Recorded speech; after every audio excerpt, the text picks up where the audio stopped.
Kundewadi railway उड्डाण पुलाचा मार्ग मोकळा, जिल्हाधिकाऱ्यांकडून भूसंपादनाचे आदेश, मोबदलाही मिळणार, 211 चौरस मीटरचे अधिग्रहण होणार. सुरत शिर्डी मार्गाला जोडणारा महत्वाचा रस्ता म्हणून पिंपळगाव निफाड मार्ग ओळखला जातो. या रस्त्याचे रुंदीकरण आणि सुधारणा झाल्याने वाहतूक मोठ्या प्रमाणात वाढली आहे.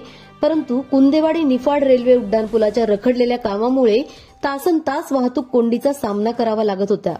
ज्या रहिवाशांची जागा उड्डाण पुलासाठी संपादित केली जाणार होती त्यांना शासन रेडेरेकनानुसार मोबदला देणार होते. मात्र आम्हाला सध्याच्या बाजारभावानुसार मोबदला हवा या मागणीवर रहिवासी ठाम होते. परंतु जिल्हाधिकारी जलज शर्मा यांनी प्रांताधिकारी, तहसीलदार व स्थानिक नागरिकांची नुकतीच बैठक घेत दळणवळणाच्या दृष्टीने उड्डाण पूल होऊ द्यावा आणि त्यानंतर आपण शासनाकडे आपल्या मागणीसाठी लढा द्यावा असे सूचित केले. जिल्हाधिकाऱ्यांच्या या आवाहनाला प्रतिसाद देत स्थानिक नागरिकांनीही एक पाऊल मागे येत उड्डाण पूल होऊ देण्यास संमती दर्शवली असून शासन नियमानुसार मोबदला स्वीकारण्यास तयारी दर्शवली.